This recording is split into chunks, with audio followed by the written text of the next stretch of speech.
Hi everyone, good morning. My name is Serene. I'm from AKIDS, and welcome to our AKIDS Symposium. We are very excited to have you here with us today, and we have a very exciting lineup of speakers and topics from our multidisciplinary team. So with us today, we have child psychologists, speech therapists, and pediatricians as well. So let's just jump right in. So for today, our first speaker is Hanu. So Hanu is a clinical psychologist who has been in continuous practice for over 10 years. She has lots of experience working across the age range in treating depression, anxiety, bipolar disorder, OCD, trauma, and other developmental disorders as well. So Hanu, take it away. Thank you. Thank you, Celine. Yeah, thank you everyone for being here today. I know it's really early, so everyone's still, in the midst of waking up and, being awake. That's me as well. So the topic that I'll be talking about today is something that's very close to my heart. It's about respectful parenting. I think if you're here joining us today, then this is something that would be very important to you. I think as parents, we're always just, there's so much of guilt. We're always trying to figure out what's the best thing to do. We try to offer our kids the best that we can in all forms, right? Be it in time, be it in toys and education. So this is not a new type of parenting, but rather, I think when we talk about respectful parenting, is really just about shifting our narratives, changing to see the way we view our children. Right. So what I'm going to do is I'm going to share my screen, but maybe just a little bit of introduction, or at least just adding on to what Celine has shared, is that I have been working with kids for more than 12 years. And I'm also a parent as well. So I've got 2 little ones at home. And this is something that I know we are trying. So by me sharing about respectful parenting, it's not coming from an expert point of view, but rather just from a parent, as well as a psychologist who has been researching, who has been trying to learn as much as I can about this area, so that I'm just sharing my knowledge. And I'm pretty sure you will have questions or you'll have things that I can learn from as well. Okay, I'm going to share my screen. Okay, all right. So what we're going to do is, sorry, let me move this because I can't see my words. Right, so we're going to look at 4 different things. So the first one would be, we're going to look at what exactly is respectful parenting. I know this term has been thrown around a lot, and there's so many different type of parenting strategies, and so it can be very confusing, right? And then we're going to talk about how can we actually learn to create a trustful and a trusting and a respectful relationship with our children all the way from infancy. So we don't have to wait until our children are verbal. We don't have to wait until they're much older for us to actually make changes, right? The third one would be to understand our child's love languages and figuring out ways that we can fill up their love tank. And fourthly, we will be talking about how can we connect first before correction happens. I know a lot of us may have questions about tantrums, what to do when your kids don't listen. We do have other speakers who will be covering those topics later, so I'm not going to go too much into that. Okay. Right. So the whole idea of respectful parenting, if you read this, right, is the whole idea of it is really just to let children be children, right? So this little excerpt, as we can see, it's by Magda Gerber. So she's the person who actually kind of coined and started this idea of, being respectful, treating infant with a lot of respect and care. Okay. So when we talk about respectful parenting, as I mentioned earlier, it's really just a paradigm change that allows us to see children as authentic human beings and allows us then to build a relationship with them where there isn't so much of a power change. So it isn't so much of like, hey, I'm a parent, I get to decide, I will dictate what I want my kids to be.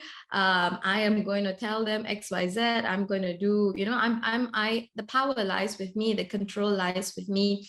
And children are seen as very helpless. They're seen as they're very small. They don't know how to think.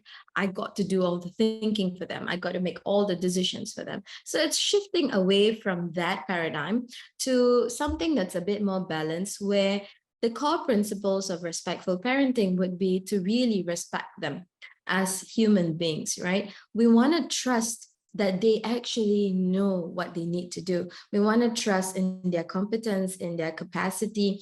At the same time, we want to keep and maintain safe and healthy boundaries, right? So respectful parenting isn't the same as permissive parenting. Respectful parenting isn't us just saying yes to the kids and allowing them to just go wild just because that's what they want. No, it's also with us holding and maintaining appropriate boundaries, right? Respectful parenting really includes a lot of empathy and connection. So in dealing with our kids, we want to really focus on the connection. And that's one of the core principles of respectful parenting. And another one of it is really observation. So it's taking a wait and see kind of approach. So I'm just going to pay attention to my child. I'm going to observe. I want to see what they're really capable of doing before I interfere. Right? So how does it look like, right? So it's really about recognizing their needs, tuning into them, and connecting in a way that is really, really meaningful. I think I've already spoken about this briefly earlier, right? It starts from the time your child is born. I suppose it can even start when the baby is still in conception, when you're still carrying the child, right? But the idea that it starts early is really just because we're looking at them as human beings. We treat children the way we would treat our friends. We treat children with respect, right? So the paradigm shift in child minding. So it's not about, I'm not child, it's not just about me taking care. It's not about me bringing up my kids, but it's really about me. My role as a parent is to help support them to grow, to be the people that they're designed to be. Right? So we want to see them as little humans who deserve respect, who deserve kindness, who actually really deserve a lot more involvement in their life, and where they get to make, the right amount of decisions about their life. Not everything with the limits that's necessary, but still, the right amount of active participation. A lot of it actually requires us to take a look within to see what are our narratives, right? A lot of it requires us to kind of face our own traumas about growing up, because, truth be told, I don't think respectful parenting was a concept that most of our parents were aware of, right? So our kids are growing up in a world that is so different. And, in the way I look at it, I think it's a lot more harder for them. It's really, really challenging, because most of us, I would assume most of us grew up without the internet, right? Or internet only came in when, like for me, the internet came in when I was 13, 14, secondary school. But even then, it was with the dial-up modem. It took a long time. There was very limited things that I could have been exposed to. But that's not the world that the kids are growing up in. Everyone is exposed to so many things. And by the time they're in school, there's very little exposure that we can actually provide them, because they've already been exposed to so many things. The world is very connected, which is really good, but it also means that there's a lot more that they're dealing with, right? So this basically just means that the way that we were parented, the way that a lot of us were brought up, which was usually the main mode of engagement, the main mode of managing our behavior when we were kids, was really fear-based. Right? If you don't do this, then this is going to happen. If you don't behave, then, the cane comes out, or whatever else comes out. So all those things, a lot of us, or some of us, might think that, yeah, but that worked, right? Like I'm still okay, I'm fine. But I suppose the question that we want to ask ourselves is that, yes, that may have worked for who we were, But would it really be honest to say that there are no effects of it? Do we really have the best kind of relationship with our parents? Is it trusting relationship, right? Is it a relationship that is based in love? Do we feel connected? Do we feel safe? Do we not have anger management issues, right? So I suppose the idea of it is we are not dissing anyone. We're not saying that this is the right way, that is the wrong way, but this is just another way to look at parenting, another way that is, of course, a little bit harder. I actually think it's a lot harder, but a different way where we can actually help our children remain curious. We give them the space to grow so they can actually have enough skills to deal with this new world that they're dealing with, right? So the whole point of this is that through role modeling, because that's the main way that children learn. We can tell children all sorts of things, but children really learn through observation, right? And when we treat them with respect, when we treat them with kindness, when we are connected with them, what happens is that they actually grow up to be very much more attuned to their own emotion. They are able to recognize that, hey, look, I've got feelings, right? And feelings are not bad, because that's the reality of it. Feelings are not bad. I can tell you, in all my years of working with children, teenagers, as well as adults, there's so many people, especially when they cross over teenage years and they go into adulthood, and they still have a lot of thoughts and feelings about how, oh no, anger is really bad, right? I can't feel sad. Sadness is bad. And the problem with this is that we learn to suppress our emotions, and then it comes out in all sorts of ways, right? It comes out with us having anger management issues. It comes out as us having really depressive episodes, even a lot of anxiety. And fundamentally, a lot of it comes from the fact that we do not allow ourselves to feel the way we're supposed to feel, right? Another thing that comes out, or at least sort of the good consequences from treating our children with respect, would be they become a lot better at regulating their emotions. So children do not naturally know how to regulate their emotions. Regulate means control, right? When they feel scared, when they feel sad, they are going to be in their emotions. You're going to see a lot of meltdowns. It's going to be a lot of crying. And the only way they learn how to manage their emotions better is when they have someone, a trusted adult, who can sit with them, who can ride through that emotion. And that's called co-regulation, right? So respectful parenting allows the child to learn how to manage their emotions better, because they have parents who are actually role modeling that for them. Another bit would be they have a strong sense of self, right? Because we give them the space to have control over what they can control. We give them the space, we enable them, we empower them to be able to voice out what they want. They have a good sense of agency. They can speak up for themselves. They are then also able to be very much self-directed, because they make their own decisions, and we are not making all the decisions for them. So that sense of independence translates in a lot of different ways. So fundamentally, children actually end up being very confident. They become very courageous. They stand up for themselves, which sometimes, as a parent, they, like I can tell you, with my son, I have a 6-year-old, they check you. So when I say something that's not, can be a bit rude, or sometimes it's not exactly polite, I have him telling me, Amma, you're not speaking in a right way, which means there is that sense of connection. He feels safe enough to tell me, but that means he's also able to recognize that, hey, things around him are not going in the right way, right? I can do something about it. I don't have to just sit and watch and then, kind of internalize all these things that's happening around me. Okay. So why would it work for you, right? So when we do respectful parenting, when we change, or at least even if we change our narratives, we change the way we think about children, what happens is that we reduce our mental load, right? We learn to see our kids for who they are.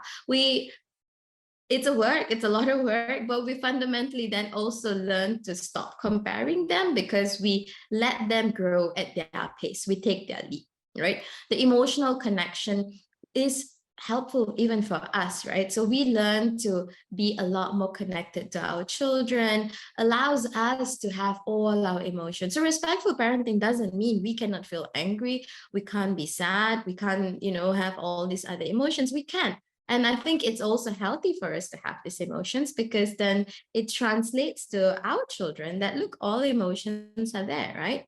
We can get angry, but it's how we manage our anger that is going to translate to them as co-regulation, right? It allows us to be authentic. It allows us to connect. I don't know how many of us had parents who would repair relationships with us when we were younger, right? Very often from, like in my own experience, as well as from all the clients that I've seen, very rarely we have parents who would say, hey, look, I'm so sorry I messed up today.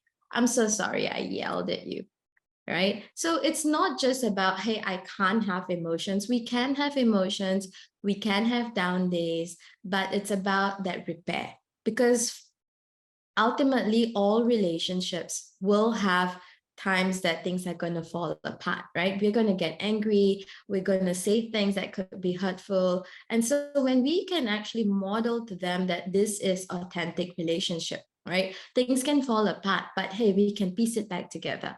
We can repair. We can be humble enough to say, I am very sorry, I lost my cool today. It's not on you. What then it does is that it helps us to feel connected to our children, but at the same time, it really helps them to recognize that this is how relationships are, right? And I can always fix however, not so much I can fix however broken the relationship is, but it gives me a step to fix if there are some things that are going wrong in my relationship with my peers or, with my parents in the future. It gives us an opportunity to work on our own inner child traumas. When we parent our child, what happens is very often it triggers, right? It triggers us because we may not have been brought up in the same way. We're trying to give our children a lot more space, a lot more control, but we may not have had this. So what happens then is that these are the usual triggers.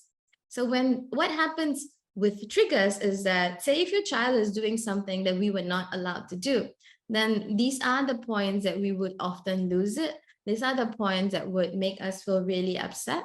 These are the points that would make us feel very disgruntled.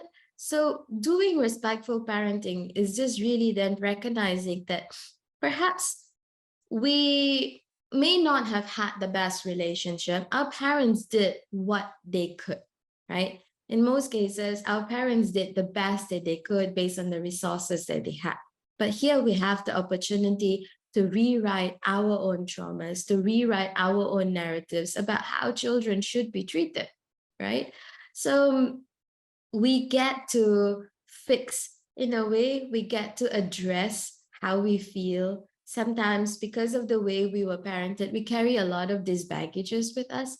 So I'm not saying that respectful parenting is the one and only way to sort out all your traumas. No, it's not. But it gives you an insight if there are actually traumas that we need to look at. Right? And so, like what I mentioned earlier, right? So this is an opportunity for us to check ourselves. And, in the process of us being present and being kind to our children, this gives us that same sort of platform to be kind and compassionate to ourselves as well, especially if we were not given that space before. Okay, so again, like what Magda Gerber says, is that a respectful beginning is an investment in the future relationship between your child and you, your child and others, and in your child's exploration of the world. What we're doing is not just about us. It's not just about, hey, I'm going to have a good relationship. Yeah, I mean, that's obviously really important. But what we're doing is also, you're going to be able to empower your child to stand up for him or herself. You're going to empower your child to be able to build deeper, meaningful connection with people, because that's the sort of relationship that they have with us, right? So if they have deep, meaningful, safe relationship with us, it makes it a lot easier for them to go and explore the world because they know they have a safe base to come back home to. Okay, so the next part of it would be on us focusing on how can we actually start this, right? And especially from infancy, how can we do this? And in fact, I think it's a lot easier to start it at infancy, because what we're going to do is that we're focusing on long-term learning. So you're not going to see, and this is a conversation that I have with my partner very often, is that you actually unfortunately won't know how this is looking like. We don't know how if respectful parenting is working until the child is much older, right? But we got to trust in the process. We are setting a very, very healthy foundation, right? So the main thing, the main idea of it is that we have as mentioned earlier, right? So these are the core values. We want to have respect. We want to trust in the child's competence. And these are the few things that actually really comes in very important as at the early stages. So just to go into it, right? See, I'm pretty sure when we think back about when our kids, our children were newborn, or if you are currently a newborn parent, right? If you're a new parent, this is a very, very stressful time, right? The whole thing is so different. You're not sleeping, you know, the self-care is out of the window.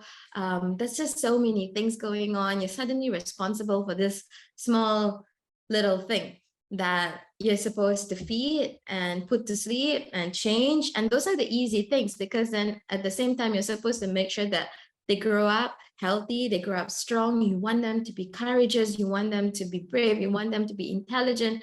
And that's a lot of pressure on us, right? So a lot of times, even if I remember when I had my first one, I just couldn't wait for him to grow up, because I found the infant period to be really stressful. I was looking after him mainly by myself while my husband was working. I didn't have family around me, and I was like, I found it so tiring, and I was like, I can't just keep talking to an infant, right? Why is he not responding to me? I remember asking my mom when he was newly born. I remember asking him, like, at which point do you think he's going to open his eyes and look at me, because he seems to be sleeping a lot. Like, I want to play with him, because that's the idea that I had about babies before I had my own. Like, I want to play, but why is he just sleeping?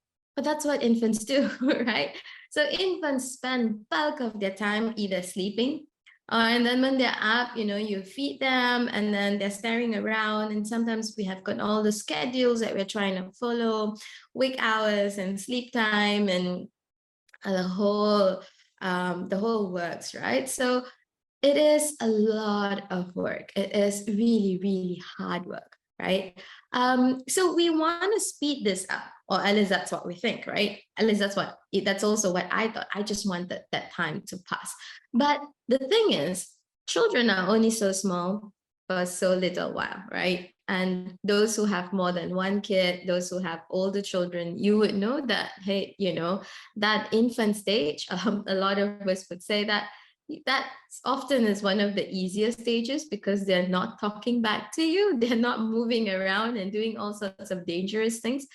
And it's also the time where there's so much of growth that's happening. You blink your eye and you miss something. So we're trained by, I suppose, the society, by even the clinics that we bring our children for their vaccination, to look out for key milestones, right? So they would ask you things like, hey, you know, by age maybe 1, is he talking? Is she walking? These are the key milestones that we look out for. But what I'm trying to say is that children are actually doing a lot more in the earlier age, right? So what we want to do is we want to be able to recognize that every single small step is important. So when we try to look at infants through the respectful parenting lens, what we're recognizing is that children are actually inherently capable of growing up. We don't have to interfere with them. We don't have to, I suppose the real traditionalists or the real people who are very, very rigid about respectful parenting, or even the way the training is, it's called RIE, so it is Resources for Infant Educators. What they would say is just don't interrupt them at all, right? You do not have to put them in certain position, but hey, no, do what works for you. But fundamentally, what I'm trying to say is that every single small step is important. We're not just looking at for key milestones. We're not just going to wait to see that, hey, I got to get my baby to roll over. And when he rolls over, the next thing I want to do is I'm going to prop him up so that he can actually learn how to sit. The respectful parenting way is to understand that children will be able to do these things. There are many, many little steps that happens before a child can do one of those big milestones, right? So if you look at that picture there, before a baby can actually roll over, what you're doing is that when they're lying down, they are already turning, right? They're turning, they're stretching, all those little things actually add up. When they're rolling over to their tummy, to their back, and they're looking at their feet, they are gaining more strength, they're toning up their muscles, right? And then when they're lying on their side and they're moving their hands up, and all those little things add up, right? So the point of it is to recognize that we don't want to force babies to skip steps, right? We don't want to say that, hey, everybody's feeding their child at 6 months. My child is not able to sit anywhere. Whenever you check online or even with your pediatricians, they would say, yeah, your baby should be able to sit up before you can eat, right? But how many of us actually really wait for our child to be able to sit up by themselves? Very often we prop them up, right? We put them in seats and we try to support them manually, right? And we do that for them. But the idea of it is that children will be able to sit. Most children will be able to sit without any assistance. If we can, let's give them that space. The whole idea of it is that we want to give them that space to be able to reach their milestones. So if we are always strapping them, they don't have the space to roll around, then they might not have that space to actually tone up their muscles. So we want to be able to just watch. We want to give them that space, like here, sorry. Yeah.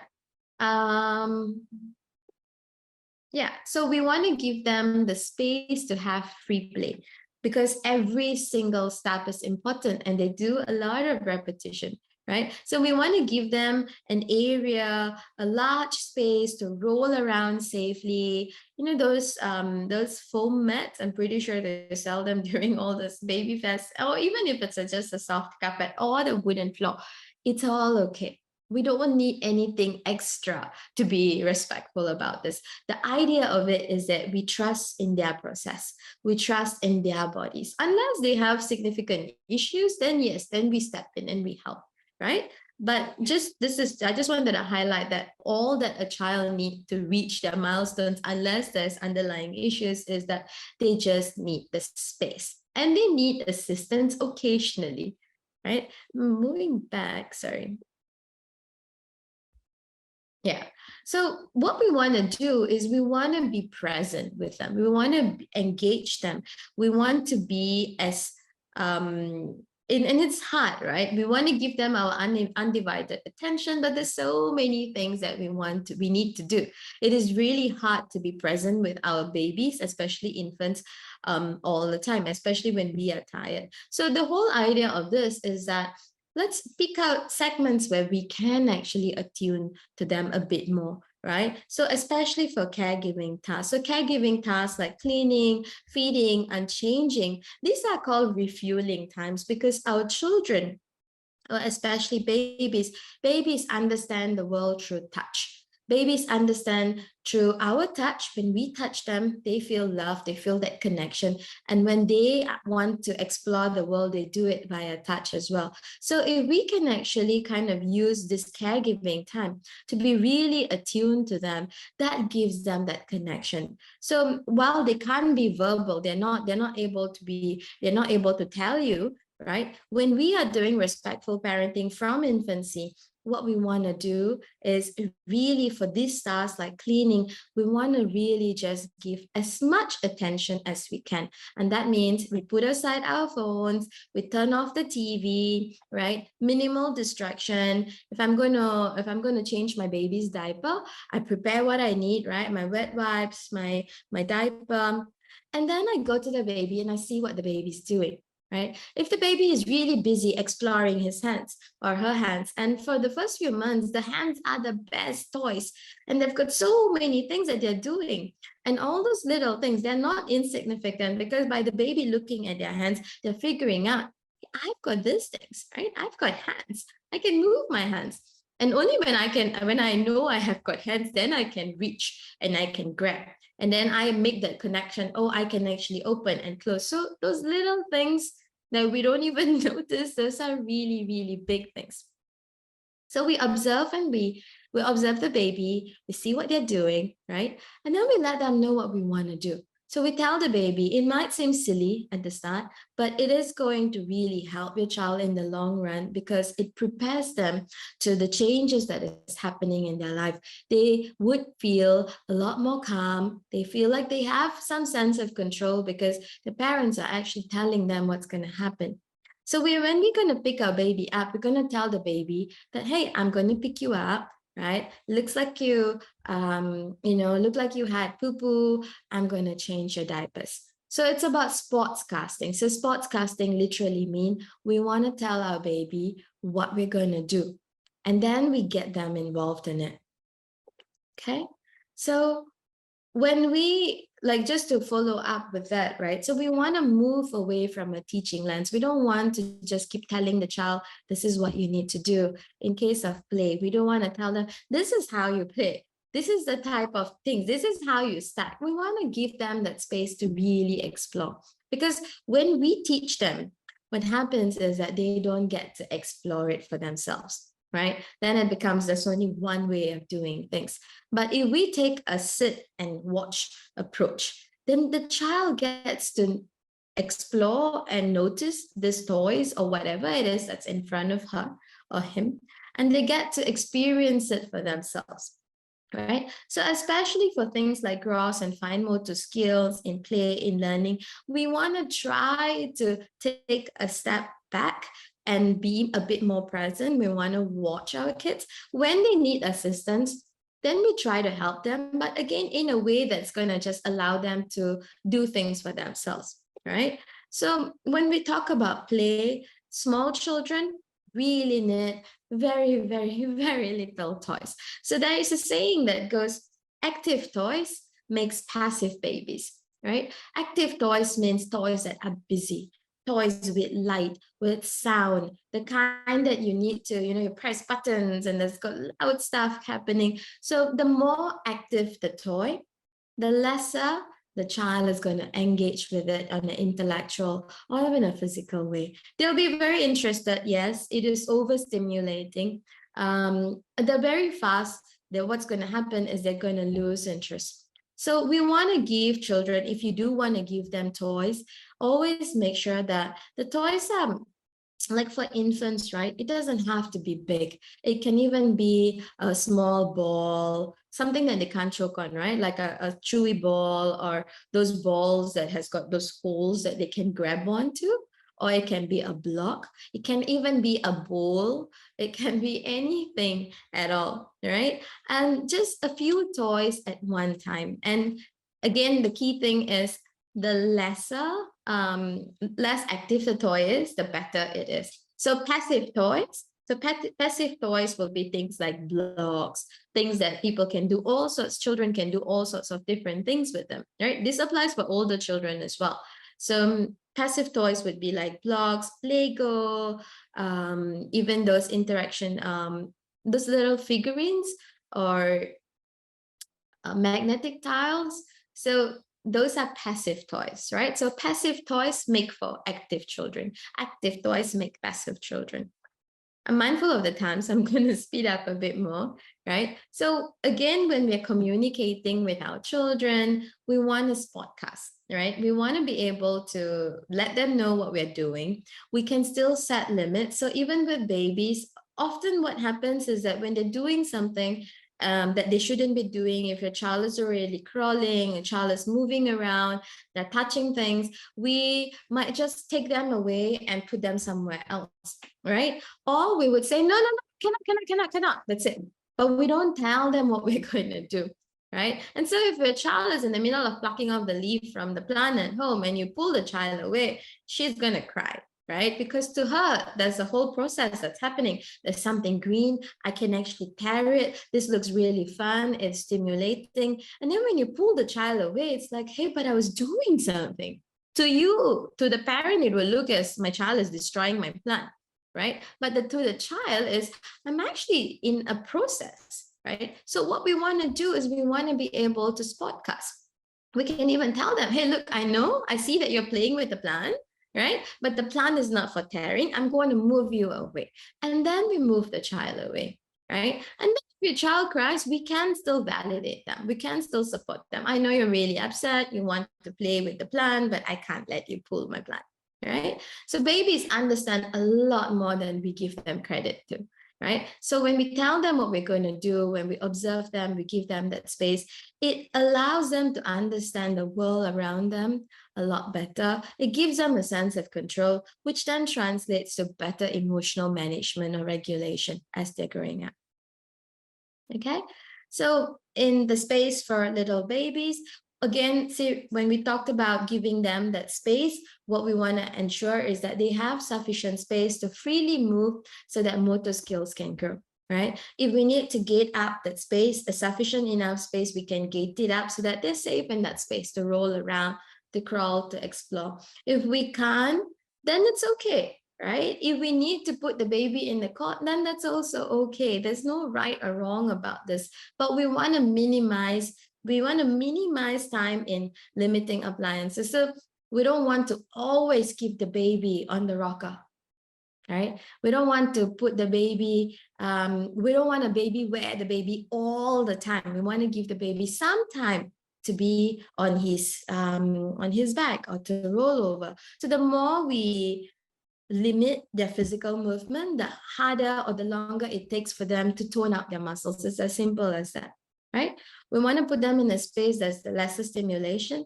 And of course, common sense, right? Away from plugs and small chocobo toys, right? So this whole observe and wait really just means we wait. I think we've already spoken about this earlier, right? We want to intervene just enough just to give them the space to take over, okay? I think I've touched this earlier. Okay, yeah. So the next segment is really about understanding your child's love language. So this is a lot more for those toddlers and older children, as well as babies, but more for children who are a little bit more engaged, children who are in an age where they can actually engage with you in a more meaningful way. Right? So we all have needs. Often we think that the most important needs would be, as parents, I offer food, I offer shelter, I offer safety, I offer means for education, I buy my children toys. That should be enough, right? But actually that isn't enough, because as humans, one of our most important needs is a need for connection. We need to feel connected to our caregivers. We need to feel connected to our community, because that connection gives us that safety and space to explore and grow, right? So when needs are not met, even at a very early age, even at infancy, when needs are not met, emotional needs and needs, like for infancy, I think when we talked about it, it's really need for touch, right? When it's not met, then there will be changes in behavior and mood. And these changes, just to highlight, are really just beats for connection, right? So when our children have tantrums, meltdowns, big emotions, that's always an indication that something is happening within. There's a need that's not being met. Not always emotional. Sometimes that means that there's an physical need that's not being met. There is an emotional need that's not being met, right? So our children really just want us to be connected to them. That connection with us gives them that sense of safety that builds up their attachment, right? And every other therapist and psychologist and psychiatrist or anyone in the mental health would tell you that attachment is really, really pivotal for growth and success in the later years, right? But the question that you would ask is, how does your child want you to spend time with them? What is it that they're doing?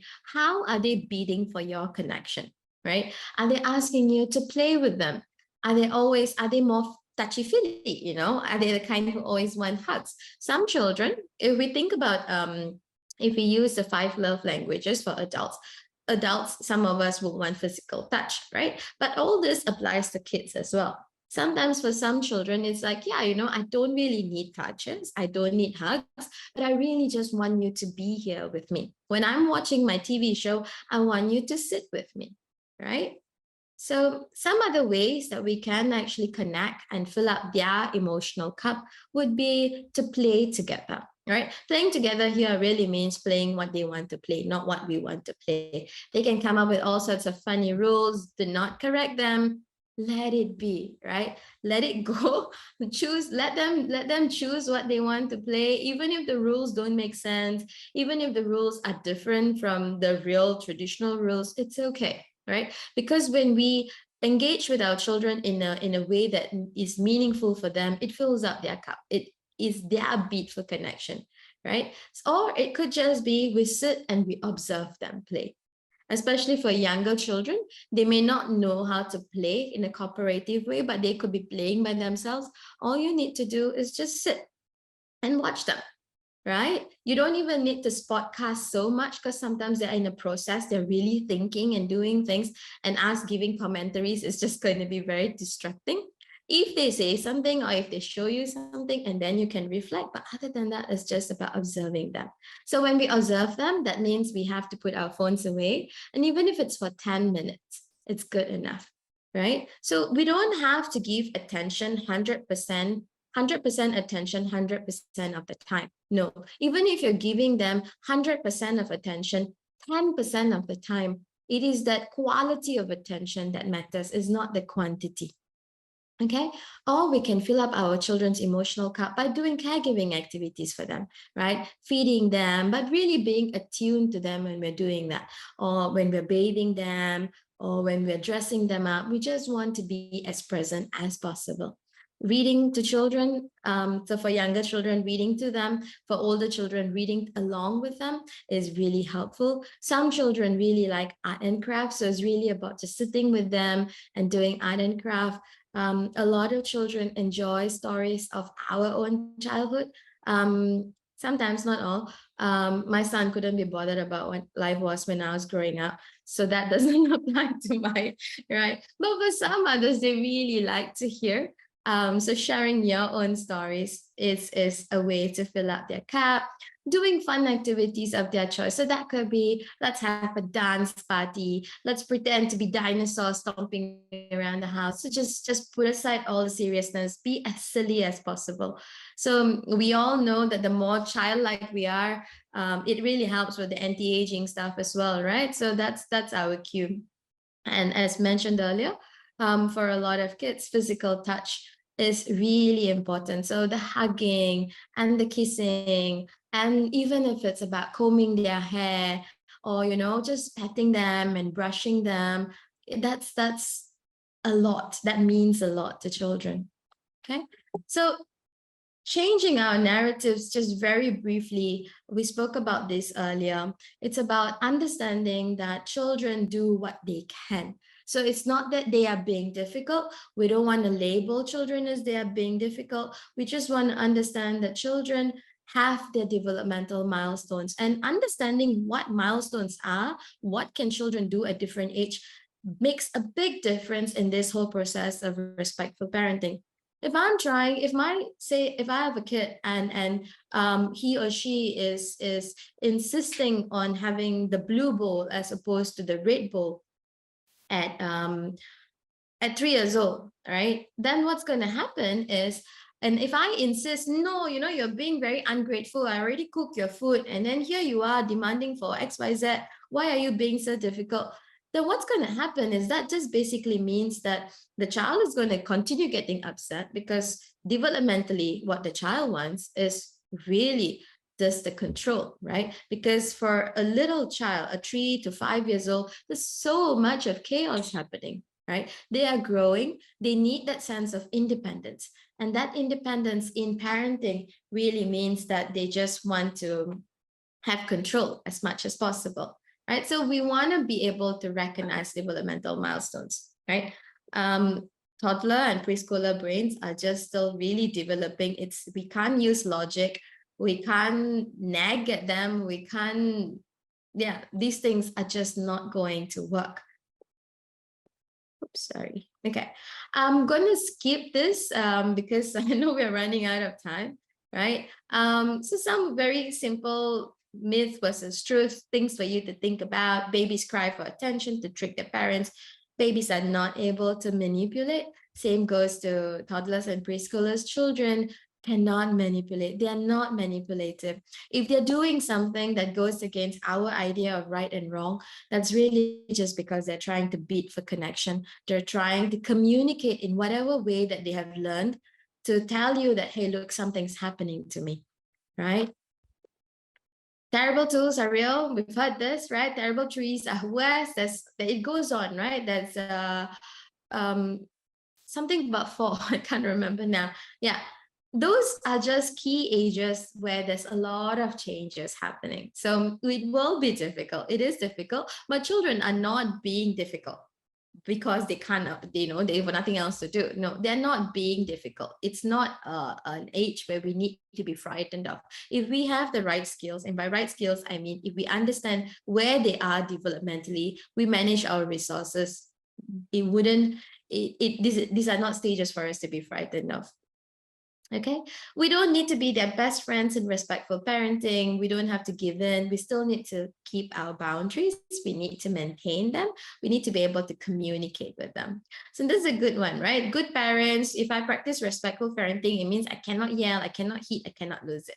No, the point here is that we want to be authentic. We will have hard days. We will end up losing it. We will end up shouting. We may even end up hitting.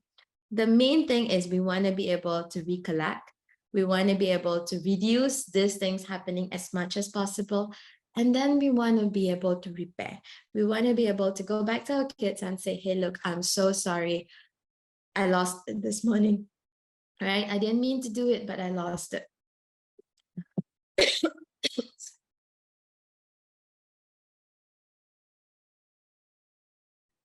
Children need to be disciplined or else they'll turn out to be bad people.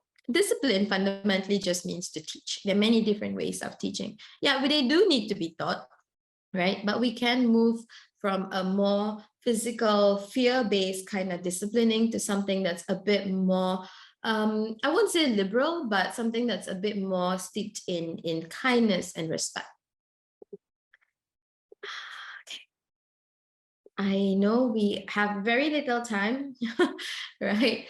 So with regards to this last topic, right, it's about connecting before correcting. So I have someone else is going to be talking about how do we deal with behaviors later when, children have tantrums, how do we manage them? So this is a little bit that might be similar to that component. It's really about going back to the principle of connection. Right? So respectful parenting means I want to connect. I want to treat my child with respect. So something that is not very healthy when the children have big emotions or when they do things that we don't want them to do is when we use shaming, right? And unfortunately, this is the way a lot of us were brought up, right? We were shamed into good behavior. Right? There was a lot of ignoring. There's a lot of dismissiveness. No, not a big deal. Why are you crying for this? This is something so small. Or it could be denial. And why are you even feeling this way? Right? You shouldn't be feeling angry for this. I am angry. You shouldn't be angry. Or withdrawal. If you continue crying, then grandma's going to go away, right? If you continue shouting, then I'm not going to talk to you. All these things, what it does is that it removes the connection between the parent and the child, or the parent, the child, and the caregiver, right? So what we want to do, just very quickly, we want to recognize again, is the behavior developmentally appropriate? Before we correct them, we want to ask, what is it why are they doing this? Where is this tantrum coming from, right? Is there an unmet need that they're trying to fulfill? Are they being very restless? They're jumping around just because they haven't moved enough today, right? Or are they overstimulated, right? Or is it just because, your child could be shouting, asking for mommy to shower him? But what the child is trying to communicate is mommy's been away at work. And all I want that time with mommy because it fills me up, right? Before we connect, sorry, there's a typo there. Before we correct them, we want to check if they're even in a state where they're listening, or they can pay attention. So if they're in the midst of crying with all the words, right, the snorts and the screams, nothing you say is going to go in. At that point, all that we want is just to make sure that they are regulating down, right? Can we bring them down? Can we bring the emotional upheaval all the way down to a state where they can listen? And sometimes that correction happens much later. At that point, we want to validate them. So these are the steps, right? We want to pause. We want to notice our triggers and our emotions. And then we want to attune. So we want to notice what they are feeling. Are they angry, right? Or beneath all the stretching and shouting and screaming, what exactly could they be feeling? And then we validate them. So we reflect what we notice and we set our limits. So how that might look like is that, say, for example, John has been age 5, has been watching TV for 45 minutes and need to have dinner. So we want to look at John, we want to make eye contact, and then we want to make sure we're in a good state. And then we go and tell John, like, hey, John, looks like switching the TV is really hard for you, especially if you told him to switch TV and then he's crying all over, like, I want to finish this episode, right? So we tell John, like, it looks like it's really hard. It looks like you're really angry. You can't seem to say goodbye. We validate them. Sky, I understand. I know it is hard, right? It's hard to stop. And if they're complaining and whining, we give them that space. And then, but we can still set the limits and say, I love you. But if your child is throwing the remote and he's hitting you, then you set the limits. I love you. We still have to off the TV because it's dinner time, right? I can't let you hit me, right? Do you want a hug? And the child might say yes, or child might say no. If your child says no, give him a bit more time and then go back to this, right? But at no point do we need to feel like we're doing a bad thing, right? Of course, sometimes we're going to lose it and we're going to get angry. That's normal. We might yell. But if we do take some time for ourselves and we go back and we repair again. I know it sounds really simple on paper, but it's a lot harder. It varies from child to child. But the whole point of it is that we want to try to connect first, and then we correct later. And it's a process. So there are going to be times that it's going to work. There are times that it's not going to work. Okay, so we process how they feel, problem solve at a later stage when they are in a calmer state that they can actually listen. A lot of times that would just mean maybe it could be even 5 minutes, sometimes it could be an hour later. Well, that's all. Sorry, I had to rush through the end because it was just a lot of content and not enough time. So that's all from me. Any questions?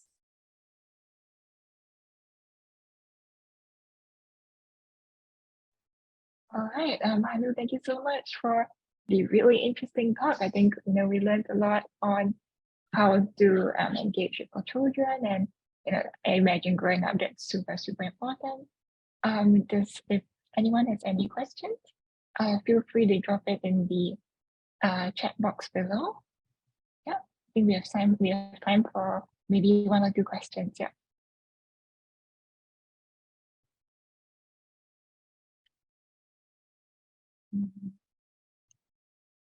Perhaps to get the ball rolling, I actually do have a question for you, Hanu, which is that in Singapore, a lot of times children, they are not just taken care of by parents. Sometimes it involves in-laws or even grandparents.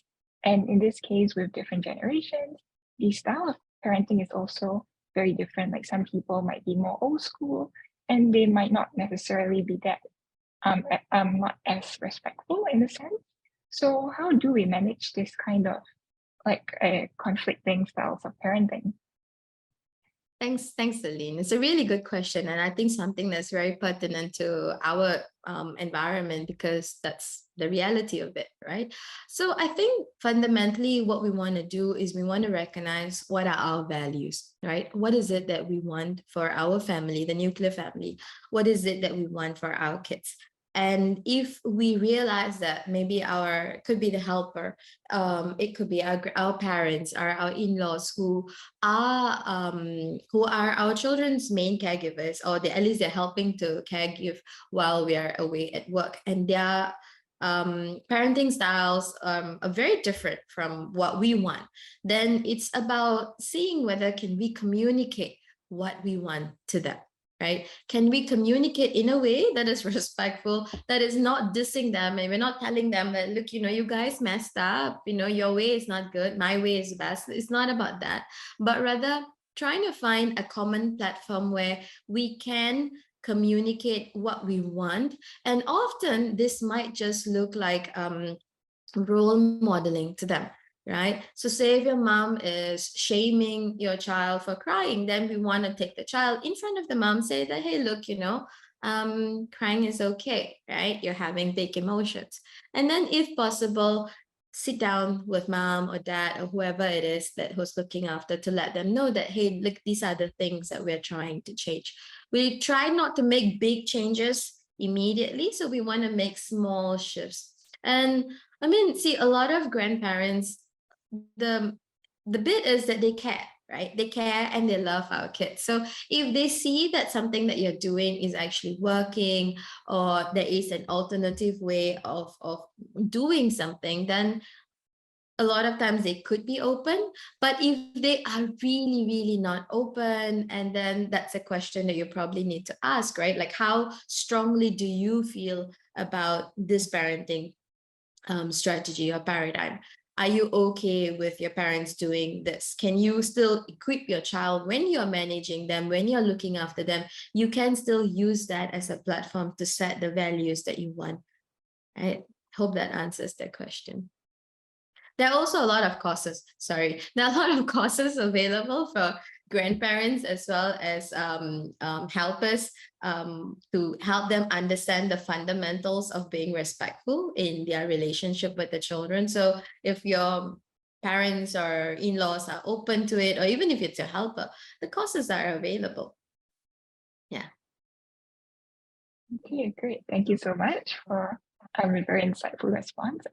We have another question from our audience. So we're wondering that a child at times they can scream and cry during a meltdown, and after that the child will laugh. So our audience is wondering if this is a form of self-regulation, and does it mean like was the child not really angry? It can be kind of confusing. I understand. Thank you so much for that question. And I think, I recall the first time it happened, I was like, what is wrong? What is wrong with my child? Like, I'm shouting and I'm angry. And I'm trying to correct him. And here he is laughing. But see, we go back to there are two things that's happening here. One is the principle of connection. Right. So when there is disconnection from the parent and the child, that is the scariest thing for the child.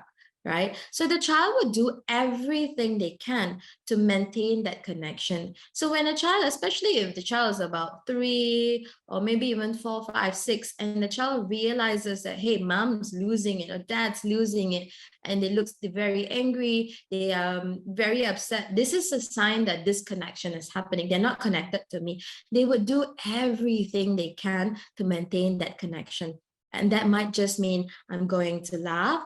That might just mean that I'm not going to talk about this. I'm going to distract you. I'm going to talk about something else, right? I won't talk about the topic. They might bring you a toy.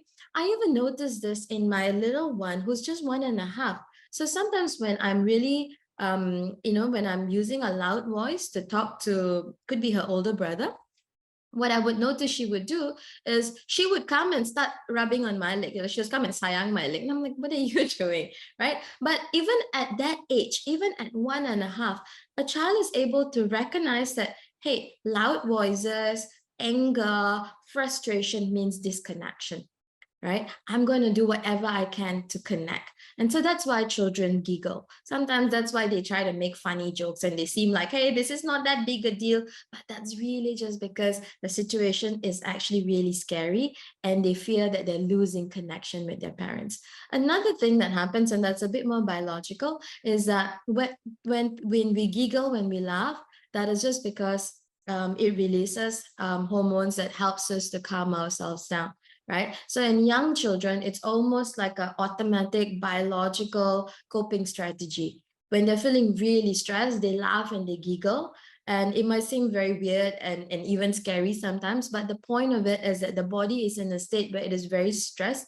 There's a lot of stress hormones being released, and it's really just trying to release that or reduce that stress hormones. Yeah. So I suppose the follow up to that is if your child is laughing, if you need to set your limits and move away and do that connection, do that correction at a later stage when they are much more calmer and regulated. When you can actually, when you feel that connection is there, sometimes that could be the time before bedtime. Then you can tell like, hey, just now when I did this, and then you did this, and then mommy got angry or daddy got angry. This is what happened. This is what we mean. Next time, what can you do? So do the correction bit at a later time, because at that point when a child is laughing and giggling, nothing's going to go in and you're just going to lose it further. All right. Thank you so much, Haanusia. My pleasure. Okay. All right. Next up, we will have another speaker who is currently waiting. So just give us a couple of seconds to get the swap in. And yeah, thank you once again, Hanu.